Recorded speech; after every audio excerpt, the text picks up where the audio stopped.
Right? Yeah. We're here.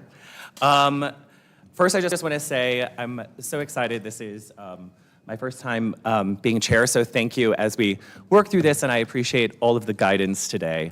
And so we're going to get started. So good morning. I'm Jeffrey Burrows, the chair of the Economic Recovery Board, and I'd like to welcome you this January 15th of 2026 meeting. All board members and staff are participating in person, correct? Yep. Excellent. To help our audience follow along, I'll state each section of the agenda aloud. We are streaming live on the Virtual Engagement Hub, which is accessible through the Virtual Engagement Hub link on the front page of the city website. We also have an option for the public to listen live by phone. For those of you out there with us today, welcome. For today's meeting, we have the option for people to call in and comment live during the meeting. Oh, it's so exciting. To call in and comment live, use this number, 855-925-2801, and the meeting code is 2131. Your phone will be muted, and you will hear the meeting live. At this point, speakers will need to push *3 to enter the speaker queue. Thrilling. So let's move into roll call. I will introduce the committee members and the staff. Board members and staff, as I call your name, please say a quick hello. Scott Adams. Hello. Cheryl Antonek. Suze. Morning. Eva Michelle Spicer. Morning. Ann Keller. Hello. John Ellis. Morning. Pat Capps. Hello. Jessica Thompson. Good morning. Katie Cornell. Amy Kelly. Good morning. Alexandria Monique Ravenel. Not here. Yeah, who's not here? We miss you, Alexandria. Happy baby. Jeffrey Burrows, hello. Brad Branham was our city attorney. John Philman, community event manager. Good morning. Good morning. Clark Duncan, executive director and senior vice president of the Economic Development Coalition for the Asheville Buncombe County. Morning. And Elma King, our CDGBDR program manager for the city of Asheville. Good morning. Thank you. Exciting. And so when we go to do votes, we don't have to all roll call because nobody's It can be Zooming. a yay or a It can be an all or nothing. Yep. Okay, great. So let's move into the approval of our November 2025 minutes. Move approval of the minutes from the November 20th, 2025 meeting of the Helene Economy Recovery Board. Great, I'll second. thanks. All in favor? Aye. Fabulous. So moving into new business, and I go ahead and just read this too? Can I interrupt real Please. quick? So before we get into the CDBG-DR Small Business Grant Program update, I was going to ask our city attorney to come up and just talk about conflicts of interest for the opportunity to recuse certain members of the board because we have at least one and possibly another. And so Brad's going to give just a brief overview and then we'll have an opportunity to vote to recuse some folks. Good morning, everyone. As I just introduced myself, and as Chris said, my name is Brad Branham. I serve as the city attorney here in Asheville, which means I have the esteemed honor to give you some legal advice, which is up to you to take or not. But I'm going to do my best to try to make it concise and understandable. So throughout this process, you are going to be asked to vote on numerous things. Obviously, based upon the name and the subject matter that you're facing, a lot of those things are going to have financial impacts on our community, on individual sectors, and even individuals and businesses. As part of that, you may or may not get into situations where you will realize that some of the votes you're taking might result in an individual impact financially to you or your business.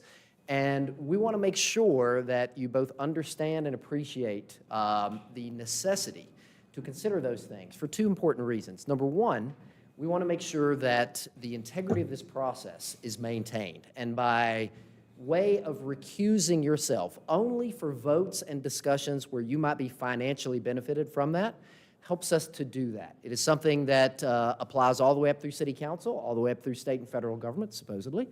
And we always ask that you help us help you in bringing those potential conflicts to our attention. We say potential because we don't ask that you completely understand the law and know where the line is and where the line isn't. That's why we are here to help you. You will always have an attorney, it might not always be me in this room, who can come up at any point, but even offline, outside of your meetings, we ask you to let us know. We'll talk you through those situations.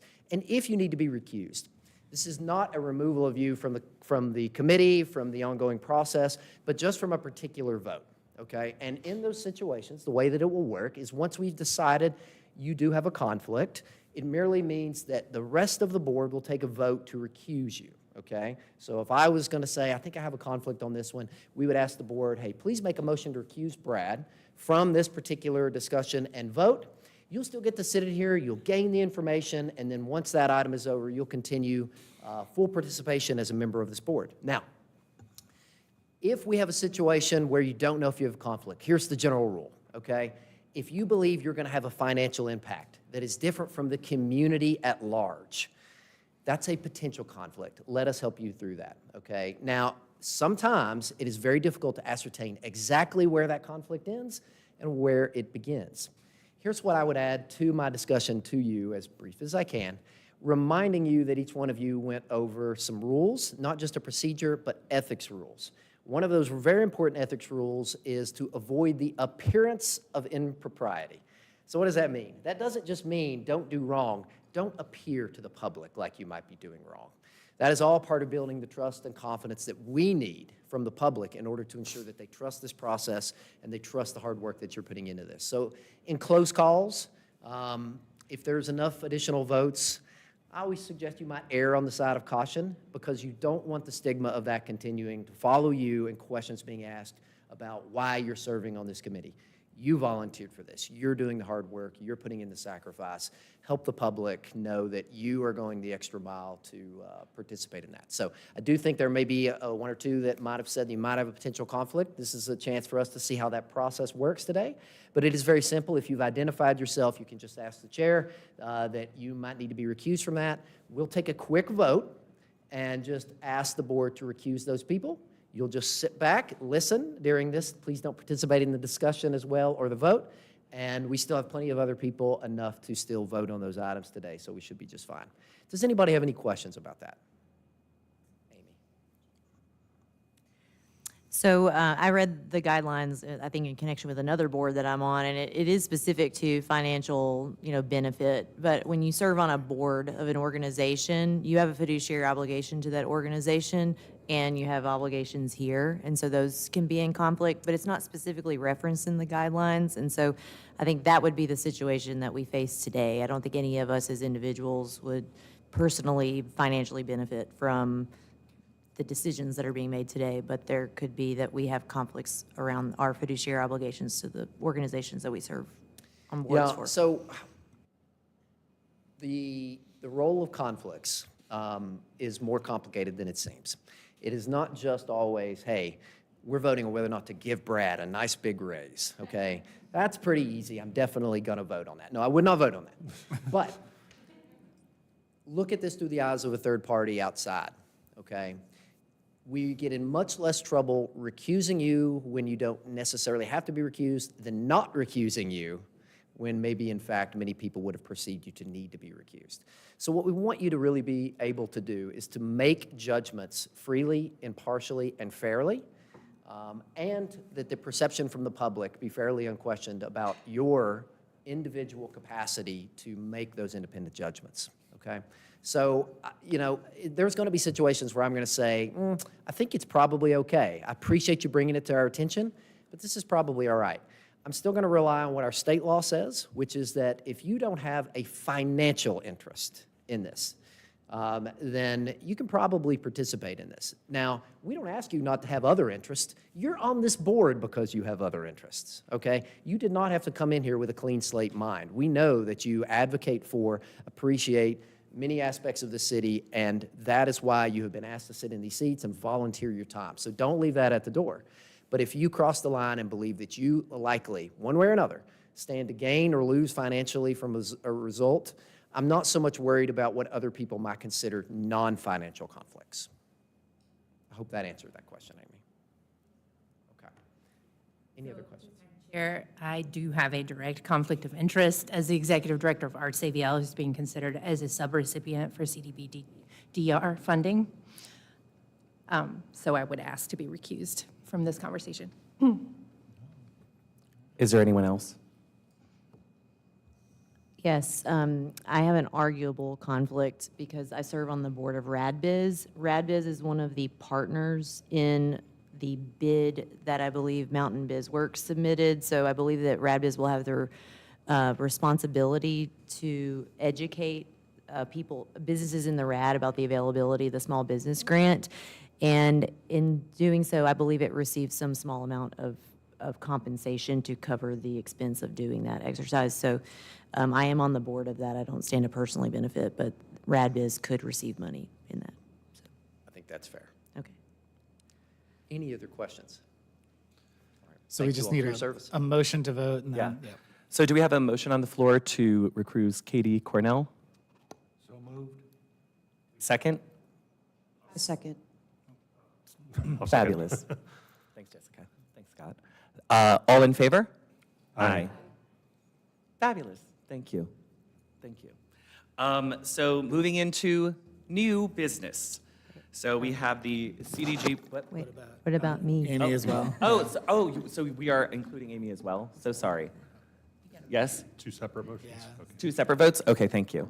And do we have a motion on the floor? I'll make a motion. Second. And all in favor? Aye. Excellent. Thank you now. And now moving into new business?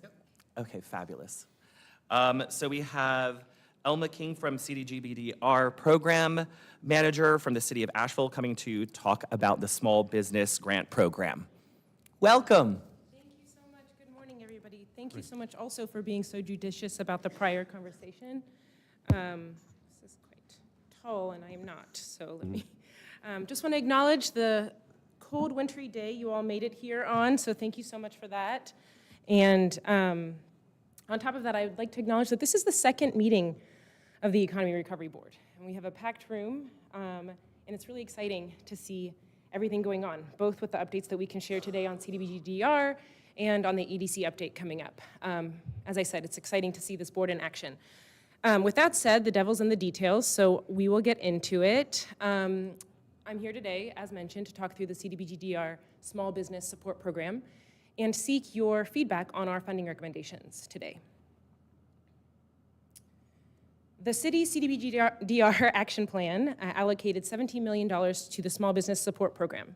This program includes the $15.5 million for direct business support, $510,000 set aside for business planning support, mitigation, and technical assistance, and $990,000 set aside for administrative costs.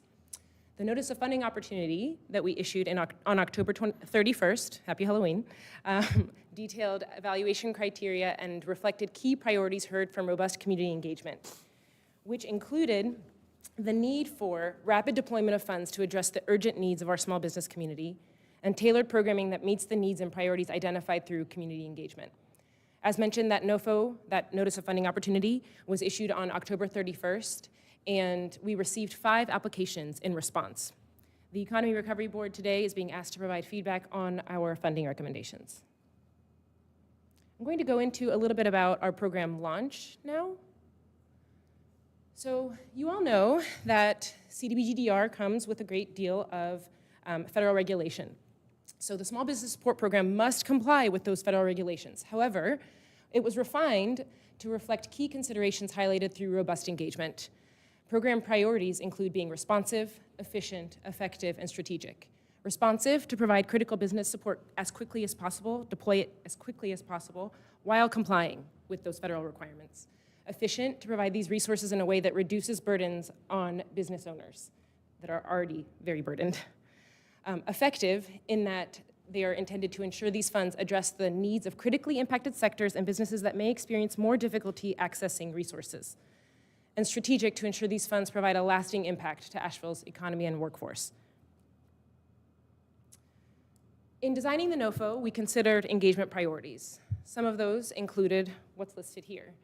And I'm going to go into a little bit of detail about how the NOFO criteria was designed to address those engagement priorities.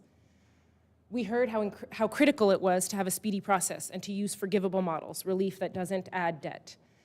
So we issued the direct business support NOFO first. A grant program instead of a loan program. A grant program instead of a grant and loan program.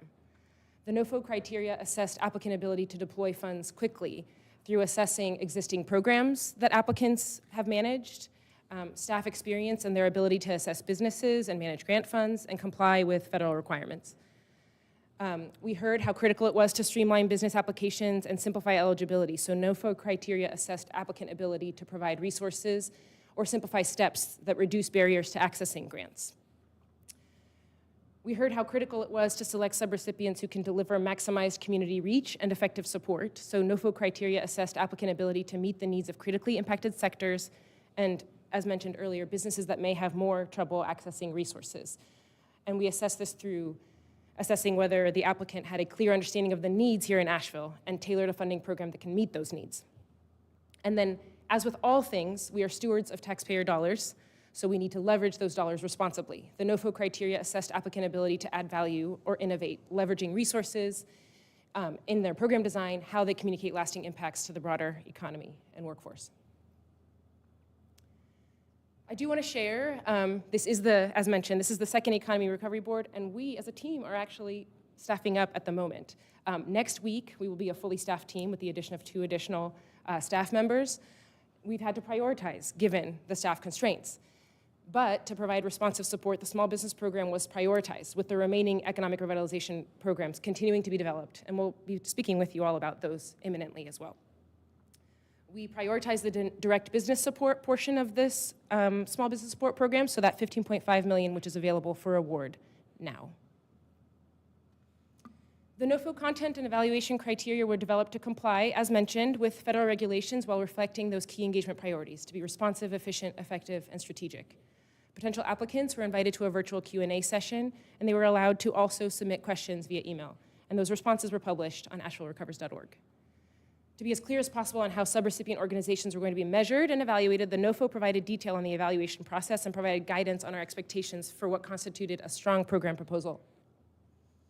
Here you see the categories and in the evaluation criteria categories that we assessed against.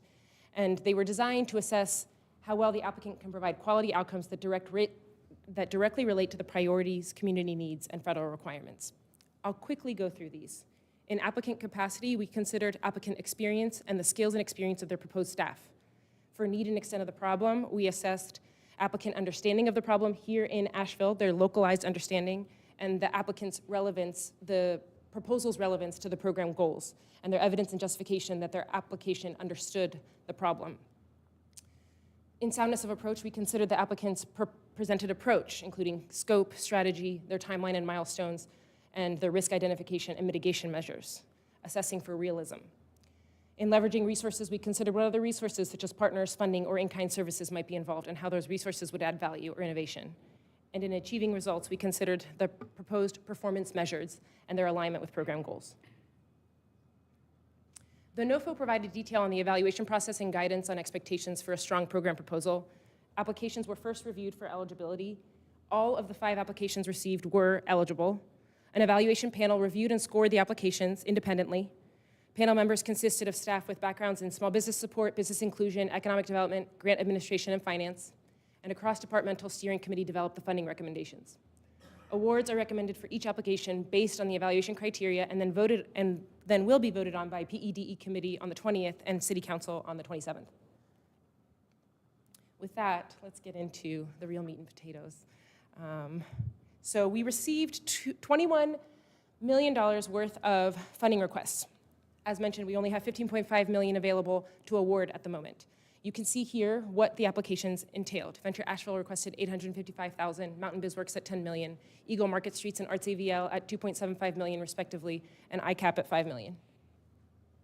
I'm going to summarize the applications here. This does not do the proposals justice. We received 5 very high quality proposals, but I'll do my best to summarize what we received here. Venture Asheville proposed implementing the Optimist Ventures Fund and Accelerator, providing a combination of grants and capital investment to locally rooted high potential companies, combining innovation with sustainable growth to restore and grow Asheville's innovation-driven economy.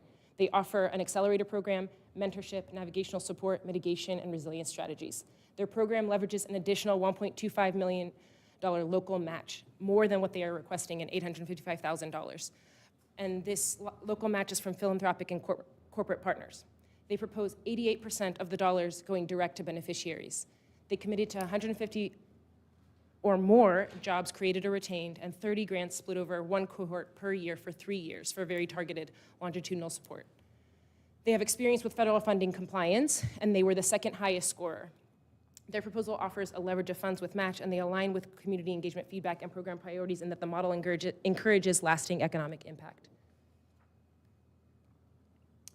The following 3 organizations submitted as part of the Asheville Recovers Together small business grant program, but they had to be separately evaluated.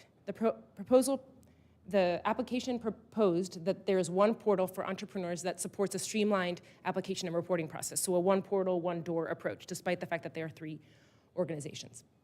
It intends to fast-track grants ranging from $5,000 to $75,000, committing to the creation of 1,000 LMI jobs and the issuance of 650 grants, and 96% of their funds direct to beneficiaries.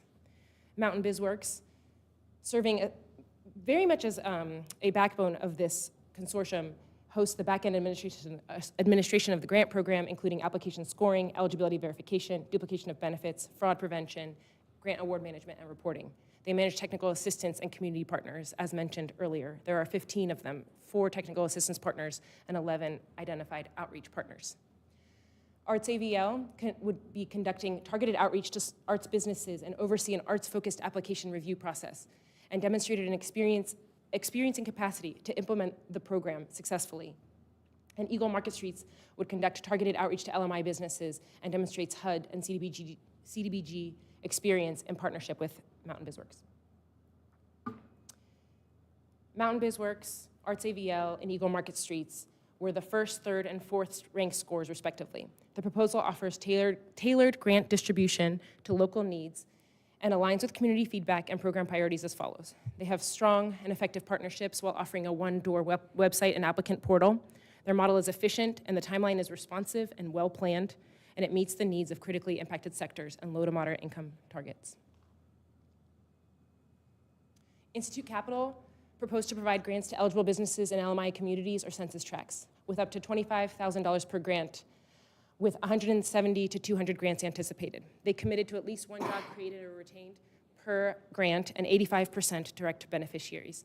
And they had experience issuing forgivable loans after Hurricane Matthew and with the Retool NC $22 million COVID-19 state grant program. They were the 5th ranked scorer.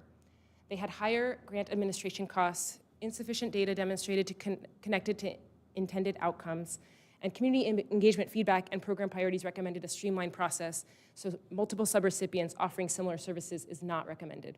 Staff does not recommend funding for ICAP through this NOFO at this time, but encourage the applicant to continue to seek other opportunities, such as through steady state CDBG.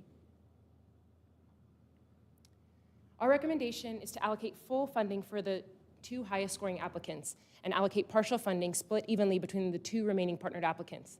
Our recommendations maximize the percentage of funds going directly to beneficiaries. The recommendations allow the city to leverage a local private match with one proposal, allows for a broad scope targeting specific sectors, populations, overall businesses, and LMI income targets, and affords a higher number of grants. It accomplishes broad community reach. Here you will see each of the organizations, the weighted average total score, the total budget that they proposed, and the total award recommendation.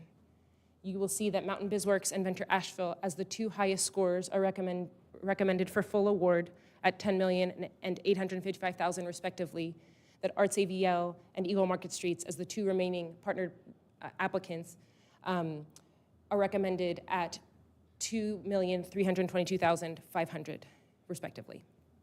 We do not recommend an award for Institute Capital at this time. You may be asking, after all of that information, what will happen next? Here we are today seeking your feedback after the NOFO preparation and issuance, the evaluation, the competitive evaluation period. And next week, on Tuesday, we'll be approaching the PEDE committee, seeking their recommendations, and then seeking city council consent on the 27th. After that point, we'll be in a position, should all go as planned, to issue contingent subrecipient awards, after which point the subrecipients would need to develop project manuals, some of which have already commenced this process, and staff will be working in lockstep on this with them. We'll need to complete other award contingencies, including a risk analysis, a duplication of benefits analysis, and environmental reviews, all required by HUD in order for us to then proceed with executing subrecipient agreements, issuing a notice to proceed, after which point projects can launch and subrecipients can start to build out the approved programs, with the anticipation that small business grant programs can start to become available through these subrecipients in the spring and summer. With that, I'll turn it over to the chair for our motion. Thank you for that. That was so much to have to say, so thank you. Thank you. So we move into discussion now, right? That's the. Yeah, or if there's a motion, you could do a motion in a second and then discussion before a vote, but. A motion to pass Or a different. I'd like to make a motion Okay, to great. support the funding recommendations for the Small Business Support Program. Do we have a as second? presented. Second. All in favor? Well, hold on. Oh, Now's sorry. when you Now do we're open to discussion. Thanks. Thank you, you all. So now we can put a discussion on the floor? Yeah. Okay, great. Would anyone like to begin? Ask, just Alma, if I may, Chairman. Please, Just point John. of clarification on the process, again, just clarification. So you had one committee score the applicants and then a different committee do the funding recommendations? That's correct. Okay, any crossover in that? Were there crossover? No. Okay, okay. And when looking at these scores, what was the maximum score? 38. But that was the maximum Yes, and I'll go. an applicant could get? Of the weighted average, so we had raw point values, but then we had the, then we tried to simplify it so that it wasn't out of 200, so then the weighted average was 38. It's escaping me the language that we used, but this is a maximum of 38. So the raw point value was 200, but that's irrelevant. Sorry, I'm getting in the weeds.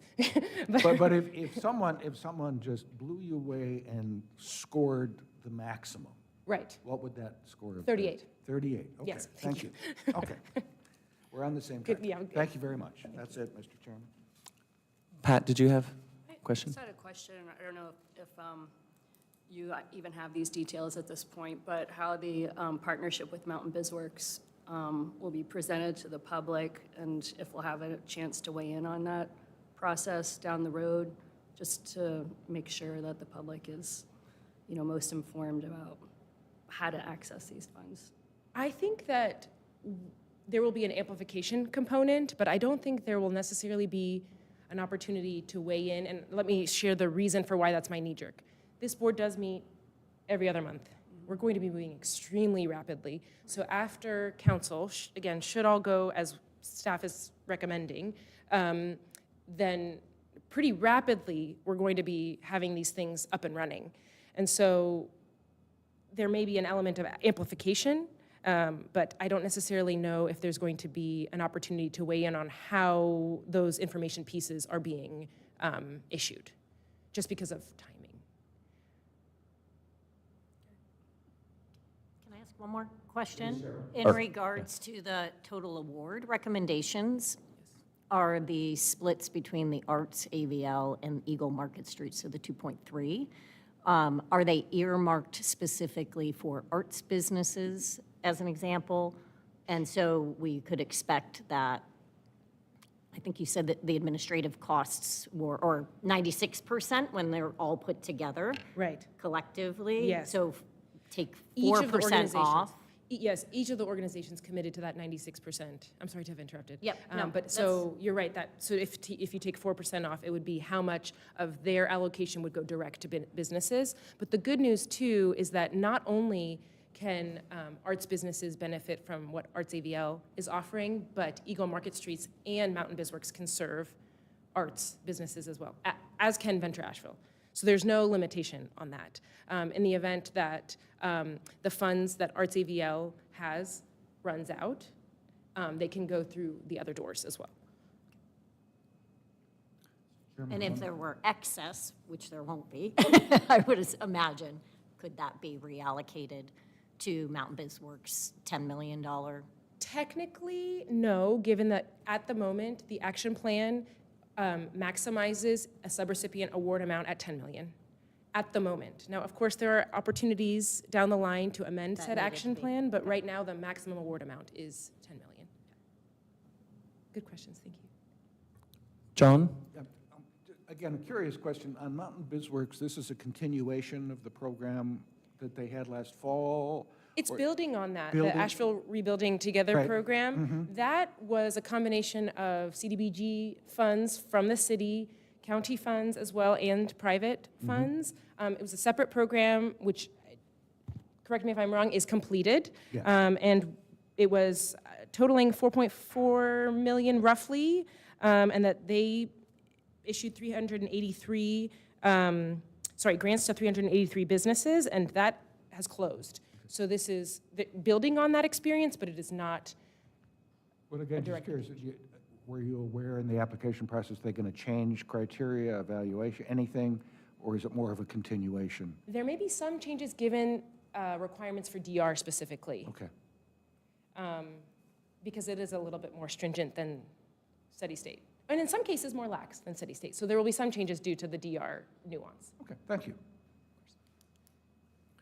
And if I may, I just wanted to when we look at this, I just wanted to just name kind of an equity consideration that is apparent to me when I look at this.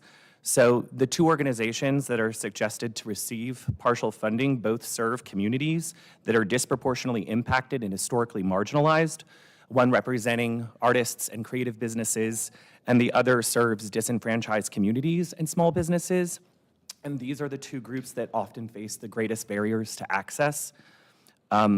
These are communities we tend to recognize most clearly when they are at risk of disappearing, and yet they are often under-resourced. And at moments when we have an opportunity to shape a different and more meaningful outcome, this is an opportunity to enact and consider these. I just want to be clear that I recognize and I respect the rigor of the evaluation process. And at the same time, I believe it is important to ground this conversation in real terms. That when the gap between the full and partial funding for these two organizations is roughly the same amount as fully funding another single program, it just raises an important question for us to consider about equity and what it looks like in real life and not just as a presentation. So I want to raise this as a thought process as we continue into this work, and it's not to challenge the incredible work that you all have done, but to ensure that as we think about resilience and we think about the opportunities for long-term impact, that we are fully grappling as a community and as a board and as a city with what equity looks like in recovery, and particularly for communities we know that have disproportionately been impacted by the storm and longstanding structural inequities. So I just wanted to put that perceptively out there. I want to, if I can add to that, I have a question somewhat based on that. In this process, have these organizations discussed providing support for people specifically in LMI to apply for these grants? Yes. Okay. Good question. So 70% of the entire award amount must go to LMI, individuals, businesses. And so that is a requirement. It will be monitored by the city. The paperwork requirements are many, so I acknowledge that for the subrecipients that we are engaging. And that's part of the reason why we were so stringent about the capacity requirements that we have, because of the paperwork required in order to track that information. So that's one element. And then we will be ensuring that application assistance, financial documentation support, and other one-on-one business recovery and resilience technical assistance is available to businesses across particularly sectors that were hardest hit. And so those elements have been taken into account, and it's an ongoing conversation. I'll leave that there for now. Okay. Thank you. Other questions? Just a quick follow-up question from the presentation. You mentioned the Q&A applicant responses are on AshevilleRecovers.org. Is there a certain heading or tab that people would look for under that? If you go to economic revitalization, so once you go to CDBGD, the page that was mentioned, AshevilleRecovers.org, then CDBGDR, economic revitalization, then small business support, resources for applicants, and then it's in there. Okay. Maybe share a screenshot with the group Sure, and yeah. with the wider public, I maybe? want to be transparent. We only received one written question, which was quite shocking. So perhaps the NOFO was that good and that clear. No, I'm kidding. But you can find it on the website, and I can help connect the dots after this Thank you. meeting. Any other questions? So do we want to, so now do we vote? Oh, great. So and we don't have to roll call it because nobody's on Zoom. So if we are going to take a vote, do we have all in favor? Aye.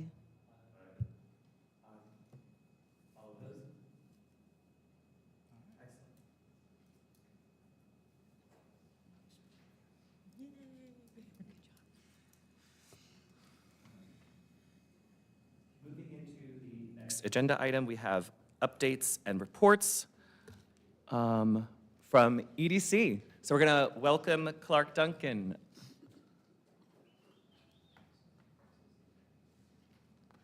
Welcome. Thank you. Thanks to the chair and to this commission and staff for the opportunity to be with you today. And this is work we do together with our partners at the city and the county.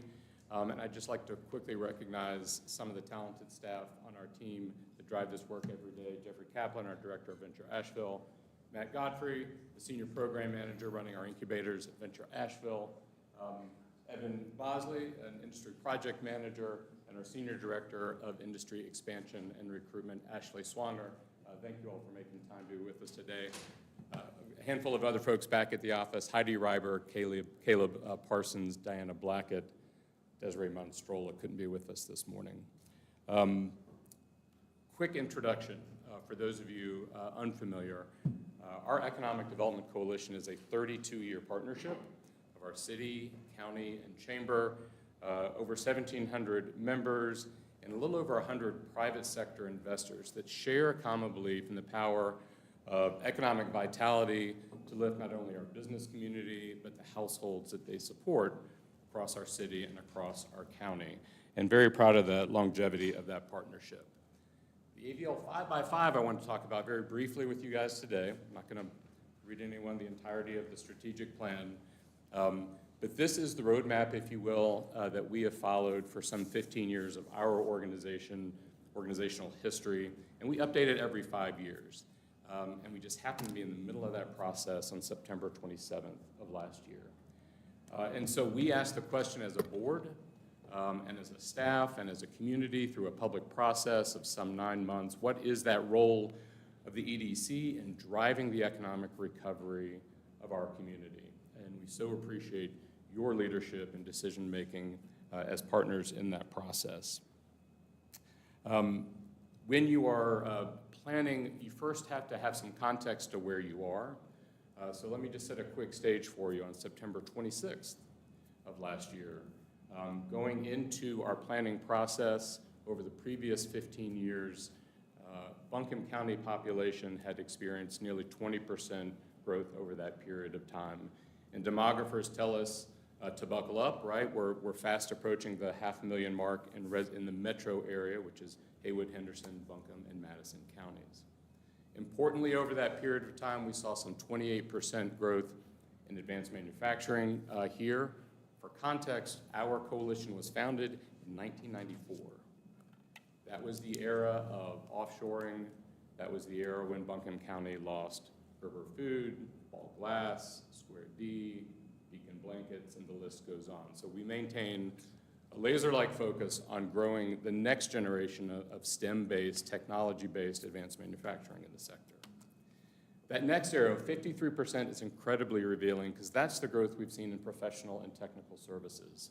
Think lawyers, accountants, consultants, engineering firms. These are the services that as our economy grows, as our local businesses grow, they consume more of in the economy. And these are some of the highest wages we produce across the 4 counties of the metro area. So that's really exciting growth to see.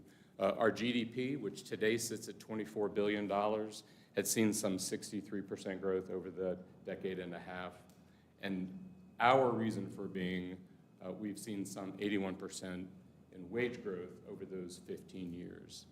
Despite those successes, our county specifically, even as the urban center of our 23-county rural region continues to lag the average wage of our state and lag the average wage of our nation, which remains sort of a unifying principle for the work that we do together.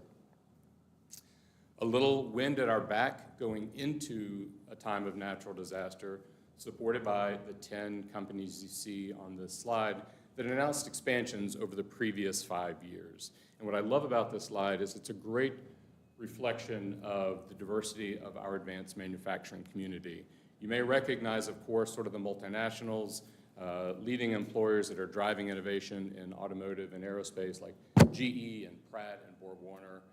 But then the slide is also full of local brand names and locally headquartered, founded companies that we all are so familiar with and proud of. Industry Nines, Wheel Sets, Poppy handcrafted popcorn, Ginger, who proudly went through our venture programs well over a decade ago, doing a little over $10 million in revenue last year. These are large and impressive and scaling businesses. East Fork Pottery just announcing an expansion in December of this year. And I will recognize both East Fork, System Logistics, Pratt, as well as GE Aerospace that each announced 2 expansions over the course of those 5 years. 5 years that began in the midst of a global pandemic and ended in the midst of the largest natural disaster that we've experienced. So their confidence and continued investment in job creation is very important to the health of our community. Venture Asheville programs we launched a little over a decade ago to complement our industry expansion and recruitment programs. We have to grow our own to achieve some of the really ambitious economic aspirations we have in this community. Over those 5 years, we've supported over 125 startups, helped those companies secure over $45 million in outside investment, right? Like that's the lifeblood to their continued growth and ability to scale. Those companies today represent over $75 million in annual recurring sales revenues here in our community, 166 headquarter jobs, and wages that point to the reason for our investment in our venture community here in town. Over the course of those 5 years, just those announcements signify a new annually recurring $134 million in household income for the residents of our community. So again, this is the why behind our 30-year coalition. In addition to lifting families, sitting here in City Hall, I have to also acknowledge there's a very pragmatic reason we invest in economic development, and that is to lift the coffers of our city and county partners. And you'll see here how the labor income alone passes through city, county, state, and federal benefits. And I would also point out property tax revenues, which are a significant percentage of how we fund local public safety and education and infrastructure and human services. 9 of the top 20 Buncombe County taxpayers were actually recruitment or expansion projects facilitated by our team. And this is a partnership of our public sector and private sector that we remain very proud of. All right, so I want to quickly walk you through the 5 strategies that we landed on to guide the work of our board for the coming 5 years. These strategies, building capacity for local industry, attracting diversified target industry growth, continuing to evolve our entrepreneurial ecosystem, catalyzing economic mobility, most importantly, connecting residents across our community to economic opportunity, and finally investing in the research that will continue to drive reliable data that will drive prosperity for our businesses, our city, and our county. What we did differently this year and for this 5 years was embed really uniquely oriented recovery projects within each of these strategies. And those are the projects I want to highlight for you while I'm with you today. And I'm going to start with strategy 1, building capacity for local industry. So year-round programming continues, right, that drives efficiencies and sustainability and leadership growth and workforce advancement led by our 2 staff members in this sector. But driving recovery specifically because of funding we anticipate from the EDA, a signature recovery project is really making a milestone investment in STEM-oriented advanced manufacturing training facilities here in Buncombe County that will serve not only our city and county residents, but counties across the 15 counties of western North Carolina. It's a unique collaboration of 6 universities, including NC State, NC A&T, UNC Charlotte, App, and of course, at the table, UNC Asheville and Western Carolina, as well as 6 regional community colleges. The facility, if we're successful in our grant application, will land on 13 acres of donated land. It will be an AB Tech asset, and it will be about 50% advanced manufacturing training, really consolidating a lot of the great work that AB Tech already does in a world-class, more appropriate building. And the other half will be an innovation hub, one of 18 manufacturing institutes that operate nationally with federal support that drive innovation across industries, with a specific focus on strengthening the skill base in what is called Industry 4.0 or Industry 5.0, which is just jargon for automation, robotics, the connected workplace, cybersecurity, advanced material sciences. So these are ongoing R&D opportunities that most of our large multinational employers have in-house. But think specifically of the resources available to the significant locally owned, privately held manufacturers across our region that need to update their workplaces, to invest in their workforces so that they continue to compete globally. That's our goal, to remain competitive globally in Western North Carolina. This one's super exciting to me. And I'd like to thank Ashley Swanger and in the back for her leadership of that initiative. Secondly, attracting diversified growth. So recruitment remains a key component. Sometimes the headlines suggest it's all we do, but it's really one of 5 key strategies. 68% of our economic growth could come from businesses that are already here. But that remaining portion allows us to use the tools of recruitment to specifically address long-standing community goals like wage growth, like benefits enhancements, like greater educational benefits that allow us to encourage economic mobility in the workplace. But in recruitment, we face the same challenges that our partners at Explore Asheville face. So think of the last time you left the community or on the phone with family, and the Uber driver found out you were from Asheville. The world at large still thinks we are impaired, and we have a long way to go. Don't get me wrong, I'm not being Pollyanna about where we are. But the outside world needs to know our workforce is sound, it's trained, our interstates are functional, our utilities are capable, and we have the opportunity to land their investment and create jobs here in Asheville, North Carolina. So there's some marketing that has to be done, and my budget typically does not do a lot of outbound marketing, but for the next 5 years, we're committed to this sort of resilience tour of our community, and we already kicked this off in October of last year with a 3-day tour where we hosted 12 national site selectors.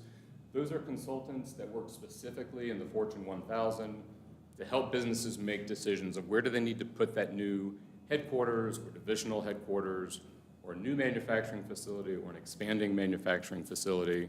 So these are multipliers. These are influencers that we wanted to be on the ground. We wanted them to see the tour from the governor's house up on Town Mountain. We wanted them to have coffee on the veranda at the Biltmore Estate, which was super cool.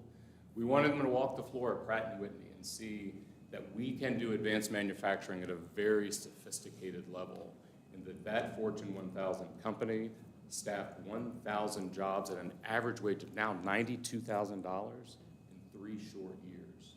So we have workforce solutions that are ready to meet the needs of business. So marketing is important, and this strategy is also already underway.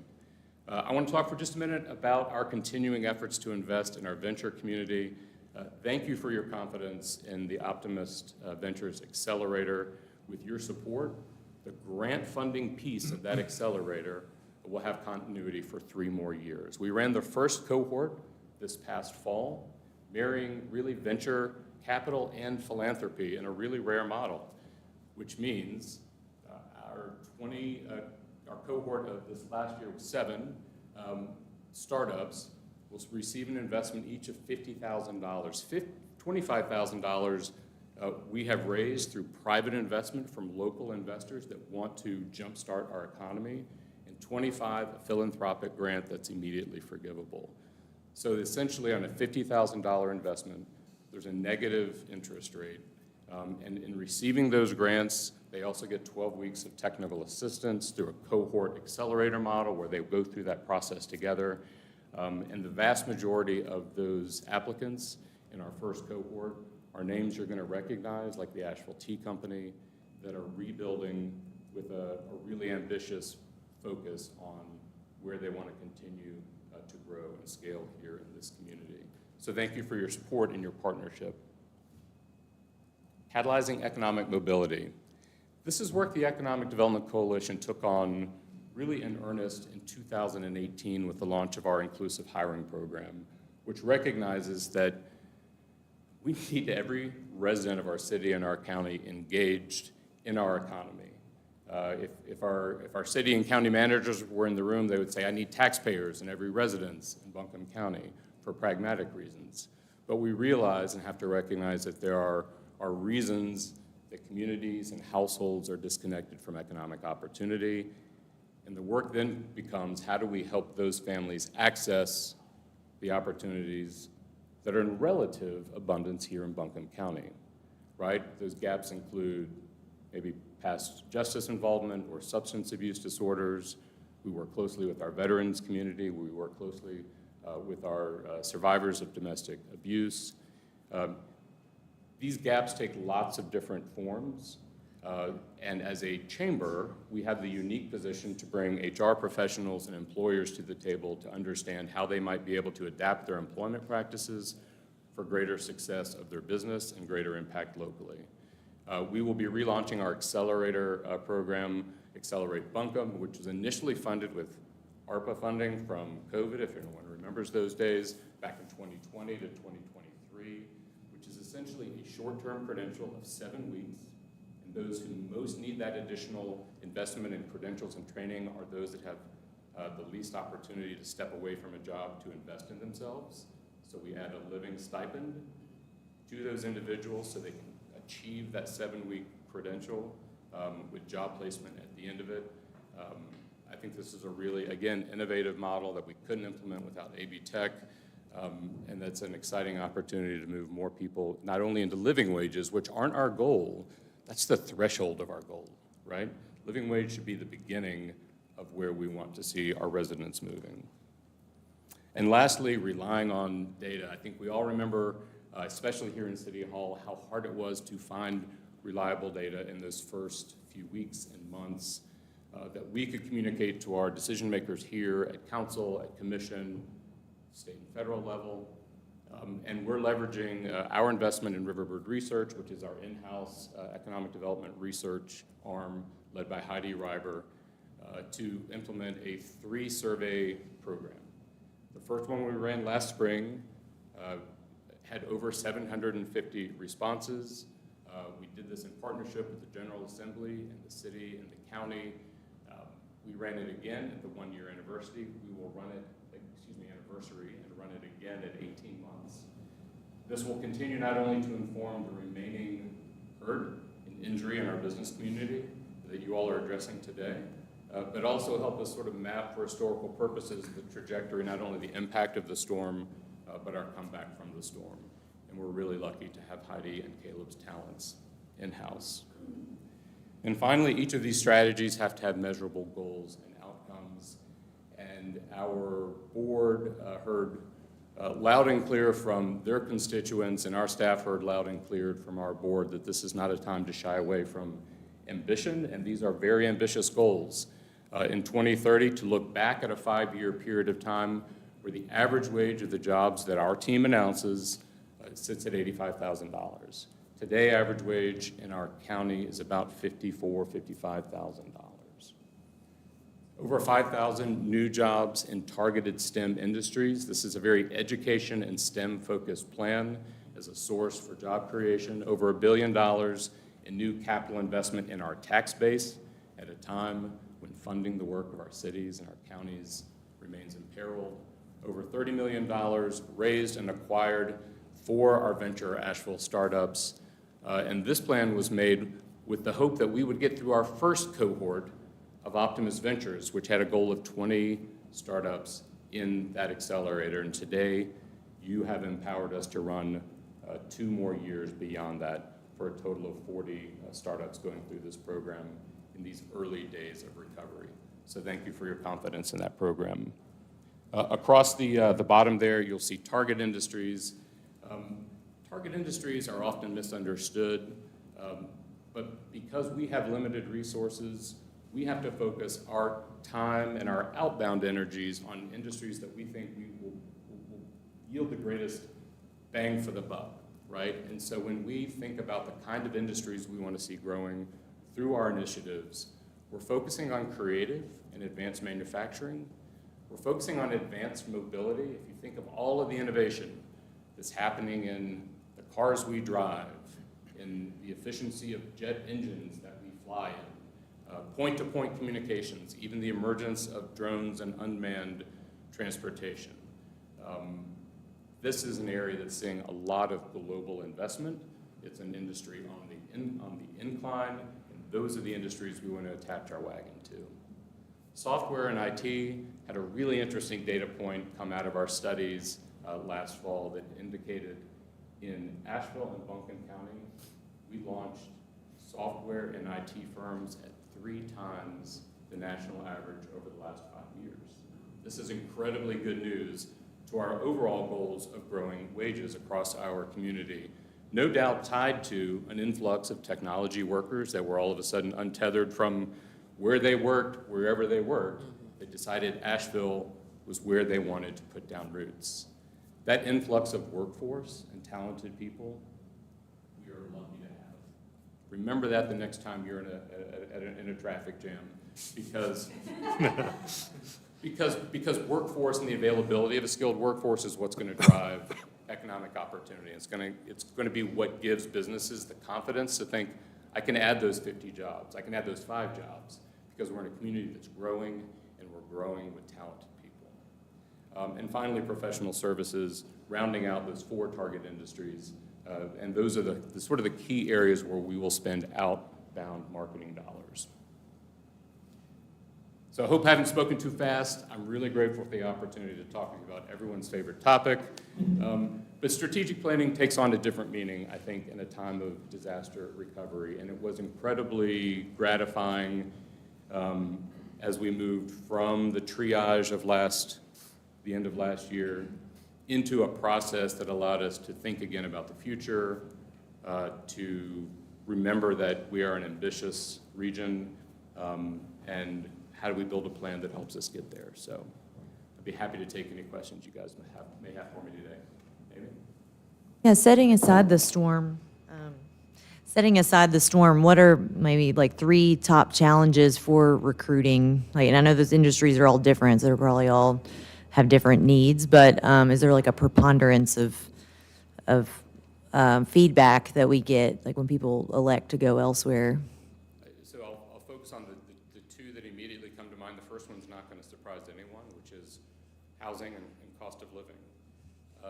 These are national challenges, which is cold comfort. So you know, we're compared to a national class. But even for employers that are here, especially for employers that are here, we are challenged to house everyone from production workers to executives. So we have an inventory problem, we have a supply problem, we have an affordability problem. And yes, those come up, right? That is part of the mile-long spreadsheet that an existing company who's here looks at when they think about, do I want to open a new location? Do I want to bring in a new piece of machinery? And can I staff a new cell in my plant? As well as someone that's looking to put down roots for the first time. So that remains a challenge. The work of Casey, my colleague on the chamber side, is helping us advance policies and consensus thinking around issues like that because there's a direct tie to economic development.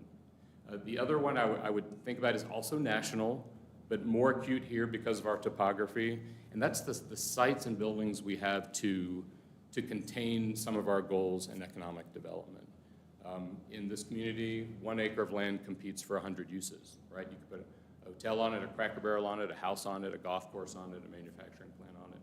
So it requires some strategy around how we decide to grow, and in 2020, we undertook a county-wide GIS analysis that our coalition funded, shared that information open source with the city and the county, and it's interesting to see those future areas of growth, which exist in our county, right? East, more east and west and north, and not so much south, right? South Buncombe County is pretty full, but those also require investments in extending infrastructure, investments in extending roads, housing communities, that kind of thing. So those are two things we think a lot about. The two ingredients of successful economic growth are people in place. And we kind of have to be continuously investing in the skill and capacity of our residents. At the same time, we're thinking about, do they need to work in a tower downtown, or do they need to work in a manufacturing facility, or any of the other parts of our economy which are equally important. I have a question. It's kind of a two-part question. First, I want to say I just commend the work that you do. I've worked with Heidi Reiber in the past on the economic impact of the music industry. But I want to commend you on the work that you've talked about and doing with working with returning citizens or those folks who have dealt with domestic violence and those sort of things. I'm curious with the 5x5 plan for the looking at the 20 startups, do you have a goal of how many of those startups are folks from LMI or minority-owned businesses? I'd say the vast majority are LMI, and we don't have a number or goal for racial disparity in that target. The primary application requirements are, give a sense of the earnings. I'll just share that the past 7-8 years, we're almost 100% LMI because the entrepreneurs we work with are often not paying themselves. Even if their companies are. Would you mind just speaking into the microphone? No worries. I'm Jeffrey Kaplan, Clark Duncan's biggest fan, Director of Venture Asheville, CEO of Optimist Ventures. Thank you all for your time today. Typically, we're about 100% LMI, maybe 85, if we're going to be conservative, because folks aren't paying themselves with no incomes when they come into our programs. They come in with a small product or a prototype, and we help them to those inflection points where they can be sustainable. Vast majority of our founders are female. We have a very small immigrant population in our entrepreneurship ecosystem. I wish that was higher. Immigrants start companies at 2.5 times the rate of native-born citizens. It's an incredibly important part of having new venture starts, which are just starting to pick back up this year. Matt, my colleague over here, and I have been tracking applications and new venture starts, and applications into our programs have picked up considerably, whereas this time last year was completely zero. Okay, great. And my other two-parter with that is, what sort of outreach do you do in regards to those communities? Like, are you going to folks like Poder Emma or places like that looking to give them some of this information for the opportunities that are available that they may not know of? So we have partnered across Buncombe County and Haywood County through a partnership to host open houses to bring attention to both our Venture Elevate Incubator as well as the Optimist Ventures Accelerator. So yes, moving that around to community centers as well as different parts of Buncombe County is a key strategy to getting a diverse mix of businesses. Okay, great. Thank you. I have a two-part question, if that's okay. So I guess first one is, I have a friend that works for Thermo Fisher Scientific in Weaverville. They've just announced they'll be shutting down within the year. I guess in a nutshell, I mean, my quick read on that was the company and its shareholders were basically making a decision between small town Ohio and China. Is that indicative of other industries in the area, or would you categorize that more as a one-off? And then the second question I had, it's a more general question on, $85,000 average wage. Is there also reporting on median wages? I would, just going on basic stats, read that as a CEO that would make X with line-level workers making X going to 85 versus a more indicative median wage. So it's kind of two things there. When there are public dollars or incentives engaged, we can request more detailed reporting, and that's when we can get to level like that. So when there are public dollars involved, we get reporting from The full spectrum. from the full entry level to the max, and have a much better understanding of that. Otherwise, we rely on self-reporting, which is why we go for an easier number. Gotcha. Thermo is terribly distressing news for all of us. They've been in the community since 1981. And while I can't speak for the company, and they probably can never be completely transparent for legal reasons, we have watched them struggle since 2020. So if you don't know, they make laboratory freezers, think super low temp freezers that sped vaccine discovery and research. And so when we were huddling at home in May, they were setting hiring records because they saw this global spike of demand for that product. And that maintained for many years in the early years of the pandemic. My sense was that hyper production led to a glut of that product, and that we have watched them try to right-size their local employment base for a few years unsuccessfully, and are consolidating now that entire freezer division into a singular facility. I would add, coming out of natural disaster, we want nothing but tailwinds behind us, and that's not what I think we're feeling in the national economy right now. So I think we think that the recovery will continue to be uneven, which I think people who have been through natural disasters recovery would tell you to expect, that it's not a straight line as much as we want one. We see good news in our client base locally, potential expansion conversations happening, potential recruitment conversations happening, but we also see challenges, and I think that's the best way to respond. Our coalition works hand in hand with Nathan Ramsey's organization at the Workforce Development Board, NC Commerce, and AB Tech. There's actually a formal process called rapid response when these major layoffs happen, where our teams collaborate and go into those facilities and focus first on workforce outplacement, right? Like that is our first and top priority. And the good news here is that we have 12 to 18 months to work with these 400 employees on a successful move. Some, of course, will get stay bonuses that hopefully will be worth their while, that will help the company shut down on a given stage. The second sort of priority that's already on my mind, and had conversations with the governor's office, with the county manager's office, is thinking about the best possible disposition of that building, right? This is the largest employer in North Buncombe County. It's a really not rare is not the right word, it's an unusual labor shed, right? They draw not only from Buncombe County, but sort of they dip over the mountain even into Madison and Yancey and Spruce Pine and even into Tennessee. So keeping that building in current, what I would consider highest and best use of manufacturing job creation is something that will require not only our best intentions, but the company's partnership. And that's something we successfully navigated with Volvo, for folks that remember their exit in 2009 in the Great Recession. And that is my goal and a top priority today. Thank you. Hey, Clark, I'll jump in next. I really appreciate this presentation and the work of you and your team, particularly Heidi Reiber, who is mentioned several times today, but I'm a huge fan. We just shared the results of that one-year business survey last week, which really highlighted the impact arts and culture, so I really appreciate that work. While we're talking about hot button topics, Are there some out there? could we also maybe address the EDC stance on Costco? Sure. Let me, I made my first political cartoon this week. You haven't seen it. Let me make a couple disclaimers. Costco is a great employer. They pay at the high end of retail. I love their culture. And had they chosen a site on Airport Road or Long Shoals or Hendersonville, I wouldn't have an opinion and no one would care about my opinion. But I was asked about their selection of this site, which is it's our last industrial site and the last industrial park within city limits.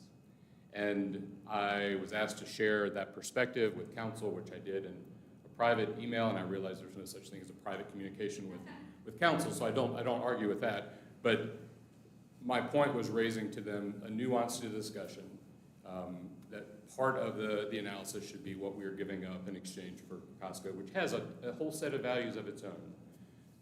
And our take and our approach was we're going to handicap some of our manufacturing goals by sacrificing this site that the county specifically has put millions of dollars into transportation infrastructure to attract this very one specific use. And it's a non-emotional statement, and it's received a lot of emotional response. Highest and best use doesn't always win.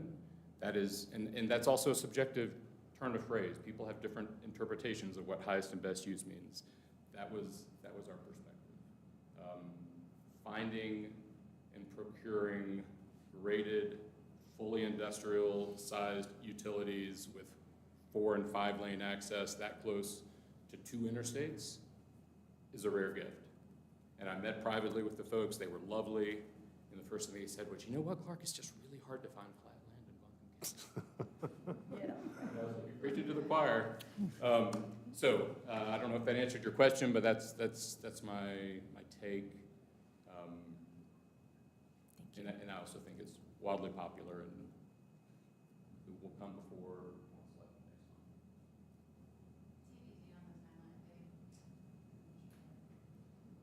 Clark, this just a general question. You frequently hear people say, we are a tourism-based economy. How do you describe the economy?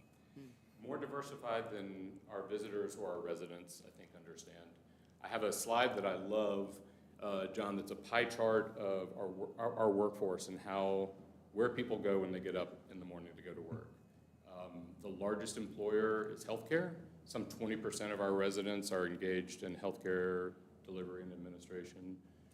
That's followed by about 16%, I think, today in tourism and hospitality. That's followed by another 15% in government, another 15% in retail. Interestingly, followed by like 13, 14% in professional services, which has had this sort of like rapid growth from like 2% in the early 2000s to that percentage today, so that's good news for us.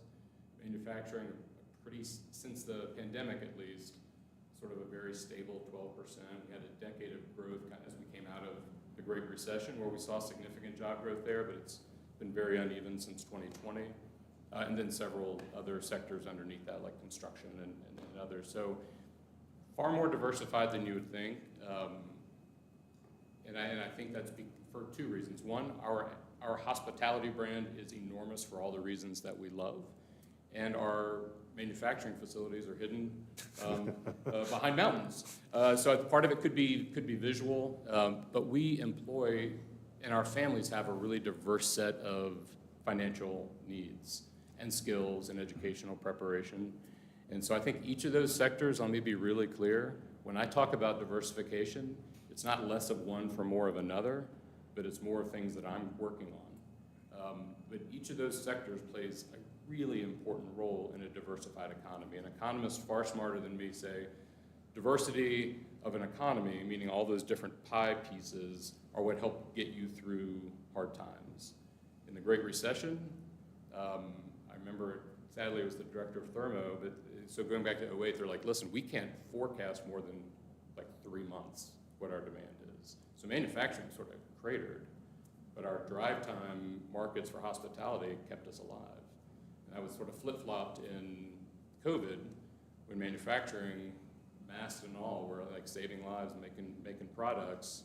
And I can't remember even what we called them. Remember there was a word for our employers that you could keep going to work. Anyway, thank God we blocked all this out. Essential. They were essential. And our hospitality community took such a hit. So you never know what the next I think they call them now black swan events, are going to be. But y'all, I mean, I've seen 9/11, I've seen the Great Recession, I've seen COVID, and Helene, and so I think part of me that wanted to say life's not fair in the 20s, I got over that, and now I'm just like, okay, another one will come, and how prepared and resilient are we going to be? Because we don't know what it's going to be. But I think diversity is key for that reason. Thank you. Can I just ask, just clarifying, with the average wage of 85,000, is that base or is that inclusive of benefits? Do you know? I don't. Those are, well, yes, those are wages, because that's what we have. That's wages. That's what we have, sort of the easiest line item to report.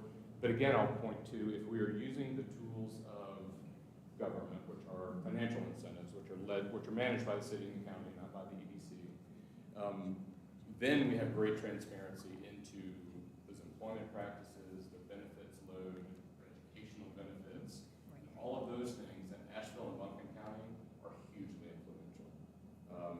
North Carolina doesn't write the most lucrative checks. Our southern neighbors that are in more economic distress write much larger incentive checks. And the same is true in Asheville and Buncombe County. We never write the most aggressive proposal because we have other assets that we have that we leverage and recognize.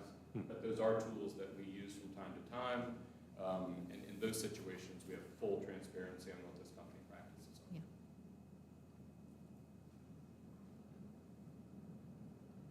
I greatly appreciate the opportunity to be with you guys, and thank you for your service to this very important board. Thank you. Thank you, Clark.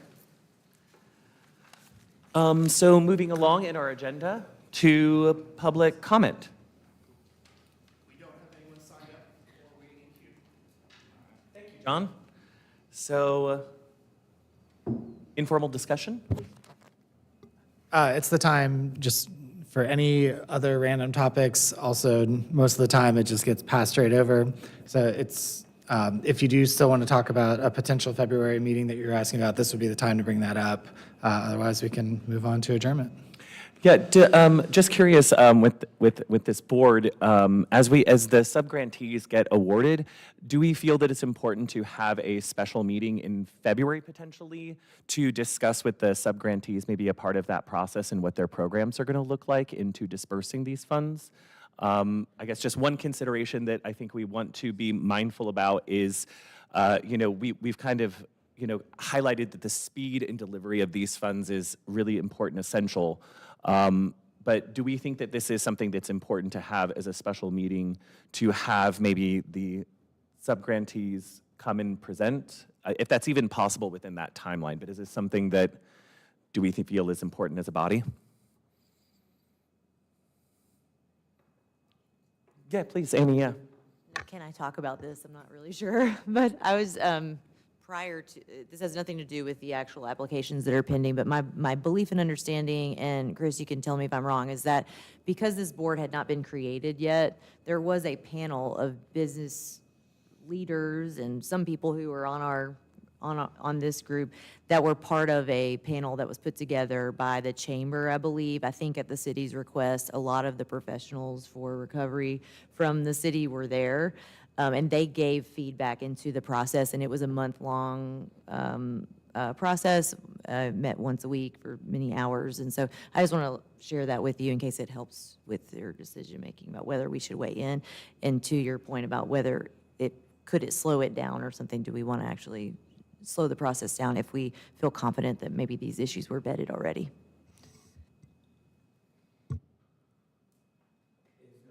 Let's just move on. Look at that trust. Love it. Fabulous, everybody. So if there's nothing else to discuss, I guess we can, do we call a motion to adjourn? Yeah, you'd need a motion, second vote. Okay, great. Shall we make a motion to adjourn? Move to adjourn. Second? All in favor? Aye. Thanks, y'all.